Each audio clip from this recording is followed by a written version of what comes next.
শাহজালাল বিজ্ঞান ও প্রযুক্তি বিশ্ববিদ্যালয়ের ছাত্র সংসদ সাকসু নির্বাচন প্রশ্নে বাংলাদেশে রাজনীতিতে দেশব্যাপী তারেক জিয়ার বিরুদ্ধে ছাত্র জনতা ফুঁসে উঠছে। তারেক জিয়ার বিরুদ্ধে রাজনীতিতে তোলপাড়, সবার সন্দেহের তীর তারেক জিয়ার বিরুদ্ধে। এমনকি পরিস্থিতি এতটাই জটিল হচ্ছে, তারেক জিয়াকে সিলেটে ঢুকতে বাধা দেওয়া হলেও আমি অবাক হব না। এমনকি এর লং টার্ম আফটার ম্যাথ হিসেবে তারেক জিয়াকে আবার ব্যর্থ নেতা তারেক জিয়াকে, ষড়যন্ত্রকারী তারেক জিয়াকে, গণতন্ত্রের শত্রু তারেক জিয়াকে, নির্বাচন ঠেকানোর কারিগর তারেক জিয়াকে আবার লন্ডনে ফিরে যেতে হতে পারে। তিনি নিজেই এমন ফাঁদে পড়বেন যে দেশে থাকতে পারবেন না, লন্ডনে যেতে হবে। দর্শক দেখেন, সাকসু নির্বাচন স্থগিত হয়েছে, এটা যে পুরোপুরি তারেক রহমান তার শরীরের, মনের, রাজনীতির, পৃথিবীর সমস্ত শক্তি একত্র করে সাকসু নির্বাচন স্থগিত করিয়েছেন, এটা রাজনীতিতে কায়েম হয়ে গিয়েছে, প্রতিষ্ঠিত হয়ে গিয়েছে। সবাই এটা বিশ্বাস করে, লা শাক্কাফি লা রাইবাফি, এটা নিয়ে কোনো সন্দেহ সংশয় নেই। Beyond reasonable doubt Tarique Zia তার সর্বশক্তি প্রয়োগ করে সাকসু নির্বাচন ঠেকিয়েছেন। তারেক জিয়াকে আমি কেন ব্যর্থ নেতা বললাম? লন্ডনে বসে 17 বছর কি হয়েছে তো জানেন না, জানলে তো আর বলতেন না যে জামাত শিবির গুপ্ত রাজনীতি করে, বিএনপি গুপ্ত বেশ ধারণ করেনি। অথচ সবচেয়ে বড় গুপ্তদের দল হচ্ছে বিএনপি। তারেক জিয়া নিজেই গুপ্ত নেতা ছিলেন। এমন গুপ্তের গুপ্ত বাংলাদেশ থেকে পালিয়েছে মুসলেখা দিয়ে, এবং নেতারাও গুপ্ত ছিলেন। এ বিষয়ে অনেক উদাহরণ দিয়েছি। তো তারেক রহমান লন্ডনে বসে যে মেকানিজম করেছিলেন, তাতে তার মেকানিজম ছিল ছাত্র সংসদ নির্বাচন ঠেকাও, স্থানীয় সরকার নির্বাচন ঠেকাও। স্থানীয় সরকার নির্বাচন ঠেকাতে পেরেছে, কিন্তু ছাত্র সংসদ নির্বাচন ঠেকাতে পারেনি, যার ফলে ছাত্র সংসদ নির্বাচনে ছাত্রদল গোহারা হেরেছে। এরপরে জগন্নাথ বিশ্ববিদ্যালয় ছাত্র সংসদ নির্বাচন ঠেকানোর চেষ্টা করেছে, ঠেকিয়েছে, কিন্তু বেশি দিন ঠেকাতে পারেনি। এক পর্যায়ে জগন্নাথ বিশ্ববিদ্যালয় ছাত্র সংসদ নির্বাচন অনুষ্ঠিত হয়েছে, এবং তারেক জিয়ার যে plan, I have a plan, সব মাঠে মারা গেছে। এখন দেখছেন যে জাতীয় নির্বাচন আগে মান সম্মান থাকবে না। তারেক জিয়া সিলেট যাওয়ার আগে শাহজালাল বিজ্ঞান ও প্রযুক্তি বিশ্ববিদ্যালয় নির্বাচনে ছাত্রদল হারলে তারেক জিয়ার সিলেট সফর ব্যর্থ হবে, যাওয়ার কোনো মূল্য নাই। কারণ সিলেটের জনগণ তারেক জিয়ার প্রতি আকর্ষণ হারাবেন, যে এ আবার কে, এ তো ব্যর্থ নেতা, এর দল তো গোহারা হারে, এই সিলেট আসলে যাতে আমাদের কি, এটা দেখার কি আছে? যাবে না মানুষ, যে থিওরি এখন আর চলে না, এটা অচল নেতা। তো এরকম ফ্লপ হওয়ার ভয়ে তারেক রহমান ষড়যন্ত্র করে সাকসু নির্বাচন বন্ধ করে দিয়েছেন। কিন্তু ছাত্র জনতা জেগে উঠেছে, ছাত্র জনতা ফুঁসে উঠেছে।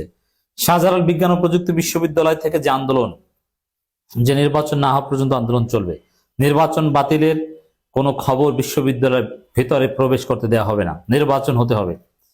হ্যাঁ, নির্বাচন হতে হবে, নির্বাচন হবে। এই জন্য অনিবার্যভাবে শিবির বাধ্য হয়ে ছাত্রদলের মাধ্যমে তারেক রহমান যেভাবে মব করিয়েছেন নির্বাচন কমিশনের সামনে এবং আইনি মেকানিজম করেছেন, শিবির অনিবার্যভাবে কঠোর কর্মসূচি দিতে বাধ্য হবে। আর শিবির কি এটা তো জানেন, শিবির হচ্ছে সেই সংগঠন যারা হাসিনার মসনদকে একদম ভেঙে চুরে চুরমার করে দিয়েছে। ফতেহ গণভবন কার থিওরি? শিবিরের বর্তমান সেক্রেটারি সিবগাতুল্লাহর থিওরি। ম্যাপ একে একে ফতেহ গণভবন, মানে গণভবন দখলের পরিকল্পনা করেছিলেন সিবগাতুল্লাহ সিবগা। অতএব এই শিবির, তারা যেহেতু কঠোর কর্মসূচিতে বাধ্য হবে, সেই কঠোর কর্মসূচির ফল যে কতটা মারাত্মক হতে পারে এটা পুরো জাতি টের পাবে। শিবিরের সাথে জামাতের সাথে ধনুভুনু রাজনীতি শিবির দেখিয়ে দিবে, যার ফলে তারেক রহমান, মানে আগামী নির্বাচন হয় কিনা সেটা সন্দেহ। বিএনপি নিজেরাই নির্বাচন চায় না, কিন্তু নির্বাচন না হলে তারেক রহমান দেশে থাকতে পারবেন না, কারণ চাঁদাবাজদের ধরা হবে, তখন তারেক রহমান নিজে রিস্ক ফিল করবেন, তিনি আবার চলে যাবেন। যার এরকম একটা বিপদে তারেক রহমান পড়তে পারেন, এটা তিনি নিজেই আগে থেকে ইমাজিন করেছিলেন। যার ফলে তারেক রহমানের বউ কিন্তু ব্রিটিশ নাগরিক, যাতে খুব সহজে সেখানে যেতে পারে। অ্যাসাইলাম জনিত জটিলতা, ভিসা জনিত জটিলতা, এগুলো যেন না হয়। বউ থাকলে খুব সহজেই সেখানে কিন্তু বাচ্চা নিয়ে যাওয়া যায়। যারা ইউরোপ আমেরিকা গেছেন আমরা জানি এটা। তো দর্শক, এখানে আমরা খবরে যেটা দেখতে পাচ্ছি, যথাসময়ে সাকসু নির্বাচনের দাবিতে শাবিপ্রবির প্রশাসনিক ভবনে তালা, এবং শিক্ষার্থীরা রাজপথে নেমে গিয়েছে যতক্ষণ নির্বাচন না হয় ততক্ষণ পর্যন্ত তাদের আন্দোলন চলতে থাকবে। শিক্ষার্থীরা সাথে সাথে সড়ক অবরোধ করেছে এবং ডাকসু বিপি সাদিক ক্যাম কঠিন বার্তা দিয়েছেন, যে বার্তার তাৎপর্য এটা আওয়ামী ফেসিবাদী আচরণ। আওয়ামী ফেসিবাদ দেখে শিবির এনসিপি আর কি আঙ্গুল চুষবে। সাদিক ক্যামের বক্তব্য থেকে স্পষ্ট, এবং যেটা শিবিরের সভাপতিও সংবাদ সম্মেলন করেছে, শিবিরের সাবেক সভাপতিও এই বিষয়ে বার্তা দিয়েছে, জাহিদুল ইসলাম সদ্য সাবেক। তো সবার কথার ফলাফল যেটা দাঁড়ায় যে সাকসু নির্বাচন নিয়ে তারেকের যে ষড়যন্ত্র, এই ষড়যন্ত্রের বিরুদ্ধে, তারেকের বিরুদ্ধে পুরো বাংলাদেশ জেগে উঠতে পারে, দেশব্যাপী আন্দোলন ছড়িয়ে পড়তে পারে, এবং সে আন্দোলন সামাল দেওয়ার সক্ষমতা কোন সরকারে নেই। অতএব এখানে একটা বিষয় দেখেন, কতক্ষণ আর ঠেকিয়ে রাখবে? তারেক যেহেতু কত কিছুই ঠেকাতে চেয়েছে, কিন্তু কতক্ষণ ঠেকাতে পেরেছে? পারে নাই তো। অতএব ঠেকাতে পারবে না, বিপদ আসবে। সেম ওয়েতে জাতীয় নির্বাচনে পরাজিত হবে, তখন এরকম নীলক্ষেতের ব্যালট ব্যালট বলে কান্নাকাটি করবেন, কিন্তু কিছু করার থাকবে না। সাদিক ক্যামের বার্তাটা দেখেন। সাদিক ক্যাম যেটা বলেছে, নির্বাচন কমিশন ঘেরাও, আদালতের দলীয় রাজনৈতিক প্রভাব বিস্তার করে ছাত্র সংসদ নির্বাচন বন্ধ করা এবং আওয়ামী ফেসিবাদী চরিত্রের পুনঃমঞ্চায়ন।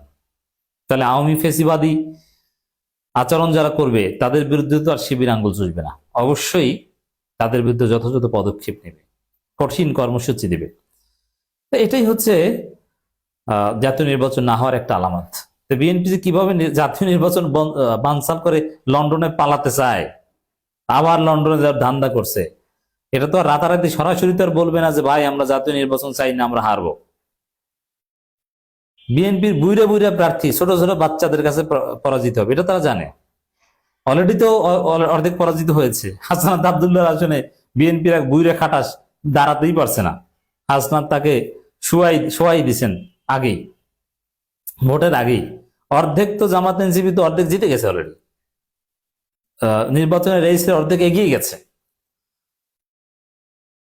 সাদিক ক্যাম আরো বলেন, ক্যাম্পাসে গণতান্ত্রিক যাত্রা বাধাগ্রস্ত করে একটি রাজনৈতিক দল নিজেদের ভবিষ্যৎ ফেসিবাদী চরিত্রে বহিঃপ্রকাশ ঘটিয়েছেন।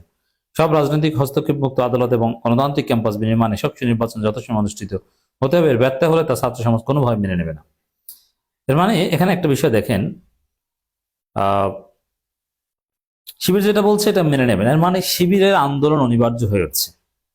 এখন নির্বাচনী এই প্রক্রিয়ায় শিবিরের আন্দোলন, এটা কে কিভাবে দমন করবে?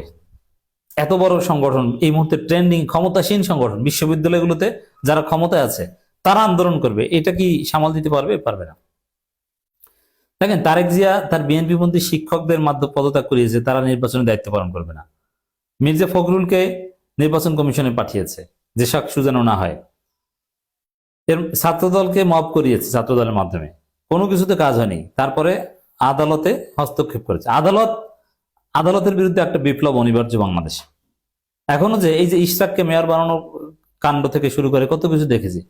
আদালত যে স্বাধীন না, আদালত কিভাবে এই রায় দেয়? এখানে চেম্বার আদালতে গিয়েছেন কিনা আমি জানি না। এটা অশনি সংকেত যে তারেক জিয়া চাইলে আদালতকে ব্যবহার করে নির্বাচন বন্ধ করে দিতে পারেন। অতএব এইসব ষড়যন্ত্র বাংলার জনতা মানবে না। আমার মনে হয় তারেক জিয়া যা শুরু করেছেন তার ফল হচ্ছে তারেক জিয়া আবার লন্ডনে যেতে হবে।